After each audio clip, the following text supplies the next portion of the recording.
Complain po kayo sa barangay, matagal na kayo ano yung sidewalk dito. Madalas naka-double parking sila, yung sidewalk lagi nilang sinasakop dito. Kaya dito unang-inuna natin para mahatakan, either matikitan. Ito ba yung may mga picture pa, boss? Ay, ito mga picture ko sa complaint.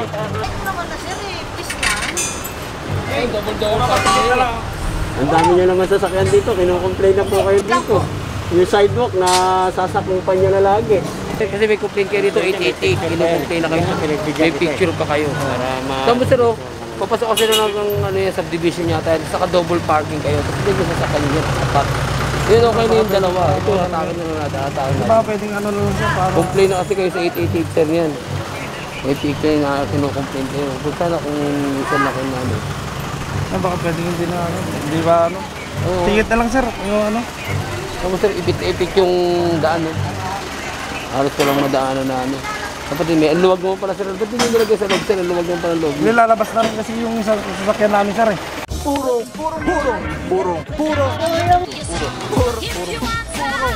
pagmamahal. Purong pagmamahal. Alright mga puro, palabas ng EDSA pero papasok tayo dito sa... Ay! Andun sa labas.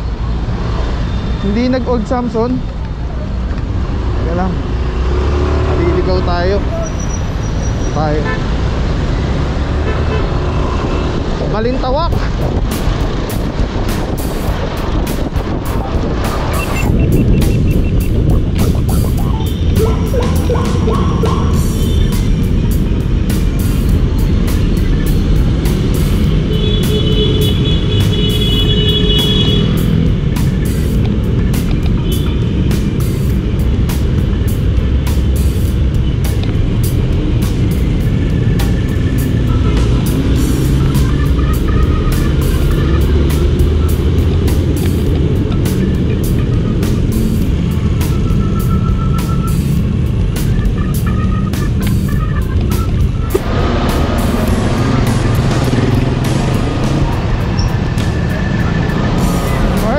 Barangay Balingasa pa rin po tayo. Monday, April 7, 2025, TTMD Ikasi Paggaling, Sir Dexter Gardenas. OIC for today, Officer Santa Cruz, well coordinated with the barangay. Sila po yung nag-guide sa tropa ngayong araw para ituro kung saan yung mga areas na nandun sa reklamo. Tandaan po natin na kung ano lang po yung mga nasa letter order na mga lugar, yun lang po yung pwedeng i-operate or ina-operate ng tropa ng TTMD. Dahil pagka wala po sa letter order yung lugar tas ina-operate, pwede pong makasuhan ng tropa o ma-technical yung operation. Kaya naman naghihingi lagi ng tulong sa barangay yung nag-ooperate ng tropa para hindi tayo magkamali dahil sila mas nakakabisado ng lugar nila, no? At the same time, sila rin po yung nagsasabi kung mayroon bang barangay ordinance dun sa area na pwede sila mag-park ng one side dun sa mga streets. Alright, at the same time, mukhang dito na mga puro, may isang van, may driver tayo nakita, alis na lang po yan.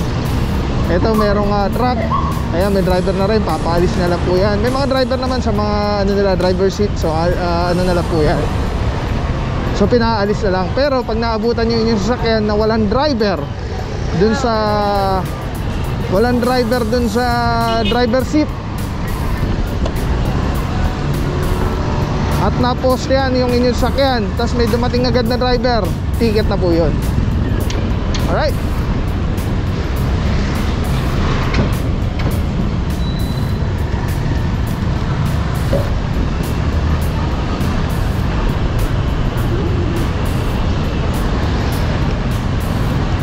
Joy Street. Okay, napunta na tayo dati dito pala.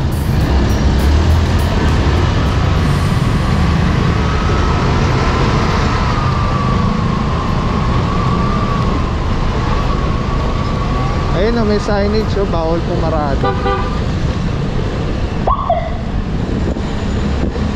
Alright mga puro, ito nakabangketa, isang Toyota Fortuner. Ayan, katulad yan, walang driver dun sa driver seat, di ba po? So ibig sabihin, Kahit dumating agad yung driver niyan, titikita na po yan. Dito tayo, sama tayo na Officer Romero. Tikita na lang natin yung isa pagkalabas.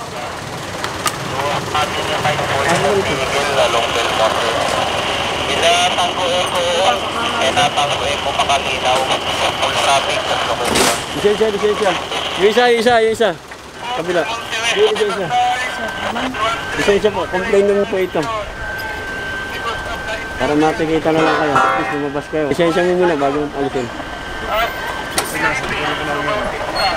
Magana pa rin yung oras yan, ha?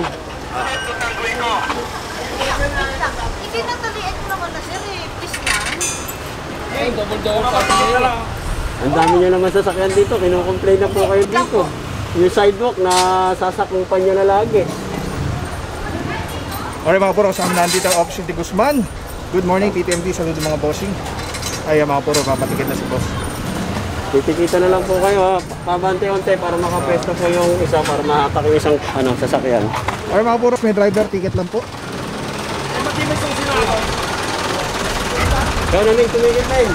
May isa ka na kanina eh. Hindi na boss, abante na to. Complain po kayo sa barangay, matagal na kayo yung sidewalk dito. Urong nyo lang, para makadaan. Officer de Guzman, good morning sir, TTMD. Boss, ano yung reklamo nandito? Ito po, complain ng barangay. Dito raw, madalas naka-double parking sila. Yung sidewalk lagi nilang sinasakop dito. Kaya dito unang-inuna natin para mahatakan, either matikitan. Ito ba yung may mga picture pa, boss? Ay, ito mga picture ko sa complain eh. Thank you so much, Officer de Guzman. Saludo mga bossing gatos po. Yan mga puro, ito yung isa sa mga specific complaint na ilang beses na daw ito sinabihan ng barangay. Dahil may mga picture pa sila dun sa reklamo. Na talagang, yun nga, sabi ni Officer de Guzman kanina, ang dami nilang sasakyan na o-occupy na yung bangketa. So ito, matotoo na po itong isa. Baka pwede yung patikit na lang din sa para hindi hatak na sir. Kasi may complaint kayo dito, 888. Kinocomplain na kayo. May picture pa kayo. Tapos sir, papasok kasi na ng subdivision yata. Saka double parking kayo. Tapos hindi nyo sasakyan yun. Apat. Yun okay na yung dalawa. Ito, hatakin na lang natin. Hatakin natin. Baka pwedeng ano lang siya para... Complain na kasi kayo sa 888 sir yan. May picture na kinocomplain kayo. Punta na kung minsan na kayo na ano. Baka pwedeng hindi na ano. Hindi ba ano? Tingit na lang sir. Yung ano? Tapos sir, ipit yung daan, no? Halos ko lang madaanan na ano. Kapatid, may luwag mo pala sir. Ba't hindi nilagay sa loob sir? Luwag mo pala loob. Nilalabas na rin kasi yung sasakyan namin sir eh. Baka pwede ba tigit na lang ako isa? Isa, tigit na lang isa yung sa, ano na yun sir? Hatak. Para hindi na... Dalawa pa. Maabala pa tayo. Sa kanya kasi lahat pala yun sir. Oo. Ano sir? Para ano, tigit na lang sir.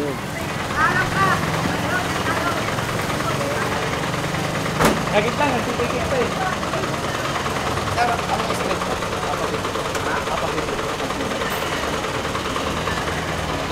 Pwede ba tigit na lang din dyan sa tropa naman?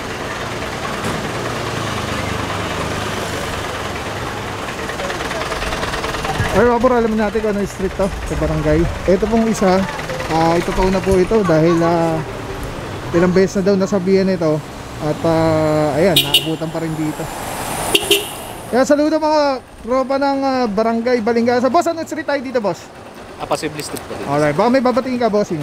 Ay, wala. Wala naman, ayan, bossing. Saludo mga boss, yan. Apasible street. Mga puro.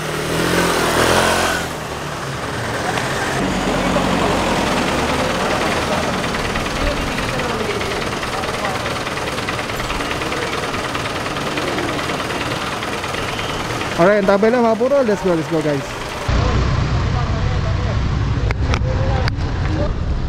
Alright mga puro, toad na po itong E300. Diretso tayo dun sa labas. Meron pang hinihila pong isa dun. Let's go.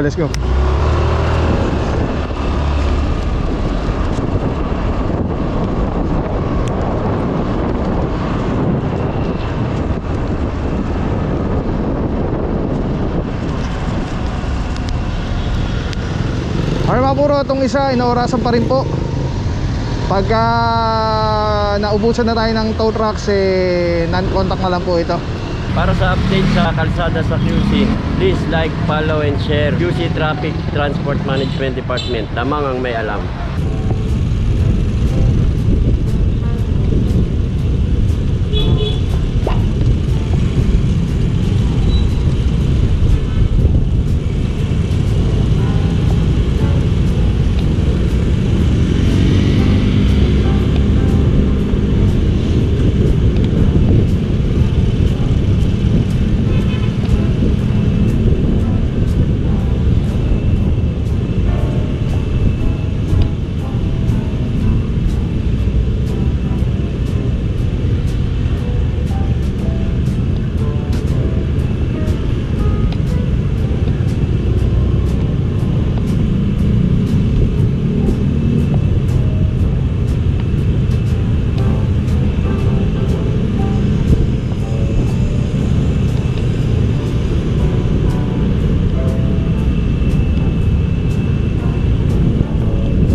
Sa dami ng sakit ngayon, importanteng protektado tayo at ang ating pamilya. Andito ako para i-share sa inyo ang Ozonizer 2C. Safe na ozone air purifier. 100 square meters ang kaya nitong protektahan sa ating tahanan. Kung mahal nyo ang inyong pamilya, mas mahal magkasakit. Prevention is better than cure. If you want to know more, visit Facebook page Super Oxygen or call 0917-755-0889. Maraming salamat sa iyo. Walang papapaw. So thank you so much sa walang sawang support, tiwala. Thank you sa Panginoon at ingat kayo palagi. God bless you. Purong pagmamahal. Thank you so much. God bless.